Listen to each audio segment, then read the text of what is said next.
Hello guys, स्वागत है आप सबका। तो आज हम बात करेंगे वारी रिन्यूएबल्स की। सबसे पहले अगर आपकी इसके अंदर होल्डिंग है और अगर आपको जानकारी अच्छी लगे तो नीचे सब्सक्राइब का बटन दबाकर सब्सक्राइब जरूर कर ले हमारे चैनल को। इसके ऊपर हम डेली टेक्निकल चार्ट के ऊपर एनालिसिस करते हैं। यहाँ पर जो है नीचे गया, उसके बाद ऊपर भी गया, उसके बाद वापस से नीचे अब आ रहा है। सपोर्ट कहाँ पर मिल सकता है वो हम देखेंगे, कहाँ से बाउंस बैक आ सकता है, कितना नीचे जा सकता है, रजिस्टेंस क्या हो सकता है अगर बाउंस बैक आता है तो। अभी 2061 रुपये के आसपास का लो इसने जो है वहाँ पर एक लोअर सर्किट के ऊपर बंद रहा है। लाइव मार्केट के ऊपर भी हमने चर्चा की थी दोपहर में। और यहाँ पर पहले तो जो है आज के कारोबार की बात करें तो हालांकि वॉल्यूम अच्छा खासा था कल के मुकाबले, 4 लाख के आसपास। और आई थिंक जो है इसके अंदर अभी ट्रेड टू ट्रेड सेगमेंट में है तो उतनी ही डिलीवरी उठी होगी 4 लाख के आसपास की। तो ठीक ठाक डिलीवरी उठी है यहाँ पर। अब 15 मिनट का चार्ट देख लेते हैं। तो यहाँ पर भी अगर देखेंगे तो नीचे आया एक लोअर सर्किट जो है, तो उसके बाद वापस से बाउंस बैक आया। बार बार ये लोअर सर्किट लगता रहा। बीच बीच में इसके अंदर खरीदारी भी होती रही। अभी भी इसके अंदर ऐसा लग रहा है कि कोई ना कोई बाइंग तो कर रहा है या फिर एक्यूमुलेशन हो रहा है। हालांकि आखिर में फिर लोअर सर्किट के साथ ये बंद रहा, लेकिन बीच बीच में फिर भी जो है खरीदारी इसके अंदर होती रही थी, ऐसा लग रहा है यहाँ पर, क्योंकि ये निचले बार जो है वो वॉल्यूम के बार है। वीकली चार्ट के ऊपर जब हम इसको देखते हैं तो दोनों ही मूविंग एवरेज 5 और 9 वीक उसके नीचे कामकाज हो रहा है जब तक इसके ऊपर नहीं निकलता। क्योंकि कई लोग हमें कमेंट करते हैं कि इसके अंदर बड़ी तेज़ी कब तक आ सकती है, तो मुझे ऐसा लग रहा है कि इन दोनों ही मूविंग एवरेज के ऊपर कामकाज करने लगे, वहाँ पर टिके, तब वापस से तेज़ी आ सकती है। और साथ साथ अगर यहाँ पर एक चार्ट पैटर्न की बात करें तो इसके अंदर हुआ क्या कि ऊपर गया, फिर नीचे आया, फिर ऊपर गया। यहाँ पर एक double bottom, double top, not double bottom but double top जैसी यहाँ पर जो है सिचुएशन बनी, उसके बाद ये गिरावट आई। अब यहाँ पर वैसी ही सिचुएशन अगर जो यहाँ पर और डबल बॉटम जैसी सिचुएशन यहाँ पर अगर बन जाए कि नीचे आए उसके बाद ये बाउंस बैक आए और उसके बाद ये लेवल इसको पार कर दे, तो इसके अंदर जो है मुझे ऐसा लग रहा है कि अच्छी तेज़ी आ सकती है, वापस से 3000 या फिर उससे भी ऊपर जा सकता है। और ये वीकली चार्ट है, इसको बराबर से समझे। अगर आपको अभी भी समझ में नहीं आया तो वीडियो को रिवाइंड करके समझ सकते हैं।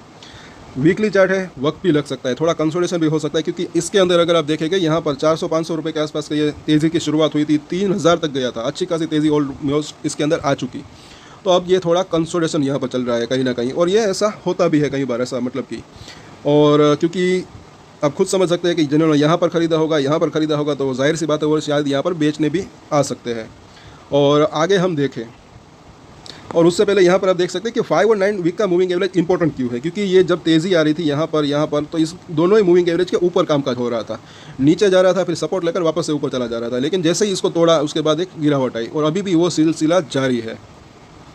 तो थोड़ी सी अगर उसको पार कर दे तो स्ट्रेंथ वापस आ सकती है। वीकली चार्ट के ऊपर जब हम इसके जो है बुलिंजर बैंक को देखते हैं, 1750 के आसपास इसकी मिडिल लाइन है, तो वहाँ पर इसको सपोर्ट मिल सकता है। साथ साथ 2100 वीक का मूविंग एवरेज वो भी उसी लेवल के आसपास है। तो अगर 2000 के लेवल को संभल नहीं पाता, हालांकि यहाँ पर संभलने की कोशिश कर सकता है 1950 से 2000 के आसपास, लेकिन अगर नहीं संभल पाता तो यहाँ तक आने की संभावना रह सकती है 1650 से 1750 का लेवल। पिछली बार भी उसी लेवल के आसपास इसने सपोर्ट लिया था। यहाँ पर भी डेली चार्ट के ऊपर बुलिंजर बैंड को अगर देखते हैं तो इसकी मिडिल लाइन को इसने तोड़ दिया है। इसी वजह से अभी जो है इसकी निचली लाइन है वहाँ तक जाने की संभावना रह सकती है, वो भी 1750 रुपये के आसपास ही है। और इन तीनों ही लाइन के अंदर डेली चेंजेस होते रहते हैं। लेकिन हाँ, अगर बाउंस बैक आता है किसी भी रीज़न से, चाहे बाजार के अंदर तेज़ी आई या फिर कुछ न्यूज़ ऐसी कुछ सरप्राइजिंगली आ जाए, पॉजिटिव न्यूज़, तो अगर इस लेवल को पार हो जाता है जो कि आज का हाई है और बुलिंजर बैंड की मिडिल लाइन है, तो फिर जो है वापस से ये 2500 2550 तक जाने की संभावना रह सकती है, जो कि इसकी ऊपरी लाइन है। और MACD को ज़रा देखें तो यहाँ पर एक जो है ये काफ़ी एक बेरिश क्रॉसओवर हो चुका है, तो गिरावट के संकेत दिख रहे हैं और ये आज ही हुआ है इसके अंदर, इसको आप देख सकते हैं। तो बेरिश क्रॉसओवर हुआ है। अब नीचे अगर जाता है तो कहाँ तक जा सकता है वो हम देखेंगे। साथ साथ RSI को ज़रा देखें, ये काफ़ी इंटरेस्टिंग मुझे दिख रहा है। इसके ऊपर हमारी डेली नज़र रहेगी। 43 के आसपास है। अगर ये 30 के आसपास आता है तो उसके बाद एक अच्छा खासा बाउंस बैक आने की संभावना रह सकती है। पिछली बार भी जैसे ही 30 के आसपास आया था, उसके बाद एक आप खुद देख सकते हैं नीचे से अच्छा खासा बाउंस बैक इसके अंदर आया था। और इसलिए अगर आपकी इसके अंदर होल्डिंग है दोस्तों, तो सब्सक्राइब जरूर कर लेना हमारे चैनल को, क्योंकि इसके ऊपर डेली टेक्निकल चार्ट के ऊपर हम एनालिसिस करते हैं। यहाँ पर अगर देखें 2060 रुपये के आसपास की क्लोजिंग रही। अब इसके सपोर्ट और रजिस्टेंस हम देख लेते हैं, जो कि काफ़ी यूजफुल रह सकते हैं। अगर एक सपोर्ट टूटता है तो उसके बाद का जो सपोर्ट होता है वहाँ तक जाने की संभावना रह सकती है। एक रजिस्टेंस अगर ऊपर की तरफ टूटता है तो उसके बाद का जो रजिस्टेंस होता है वहाँ तक जाने की संभावना रह सकती है। कोई भी शेयर हो, ऐसा मुझे लग रहा है। तो टेक्निकल चार्ट जो है काफ़ी यूजफुल रह सकते हैं। अब यहाँ पर अभी देखें तो 2060 का प्राइस, पहला इसका जो सपोर्ट एरिया दिख रहा है 1980 रुपये के आसपास का, जो कि कल ही टेस्ट कर सकता है। उसके नीचे देखें तो 1920 रुपये के आसपास का जोन, और उसके नीचे जो है 1850, और उसके बाद जैसे कि हमने बात की 1750 से लेकर 1650 का लेवल। ये लेवल थोड़े से दूर के हैं तो फिलहाल हम उसकी बात नहीं करेंगे, लेकिन नज़दीकी इसका जो सपोर्ट है ये 1980 और 1920 के लेवल के आसपास दिख रहे हैं। उसके बाद ये 1850 का लेवल।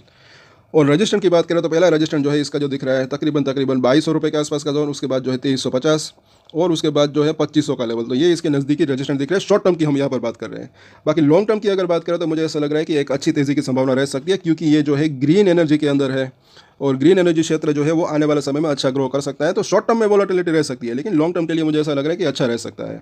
तो कल वापस से इसके ऊपर हम चर्चा करेंगे। तब तक के लिए अगर आपको ये जानकारी अच्छी लगे तो लाइक, शेयर एंड सब्सक्राइब कर ले हमारे चैनल को। और एक्सटेंडेड डिस्क्लेमर जो कि मैं हमेशा देता हूँ, आप कोई भी ट्रेड ले उससे पहले अपनी रिसर्च करें, अपने फाइनेंशियल एडवाइजर की सलाह ले, उसके बाद ही कोई डिसीजन ले। और डिसीजन ले तो उसकी जिम्मेदारी मैच्योरिटी के साथ खुद ही ले। ये वीडियो मैंने एजुकेशन पर्पस के लिए बनाई, मेरी तरफ से कोई भी बाय या सेल की रिकमेंडेशन नहीं है। Thank you.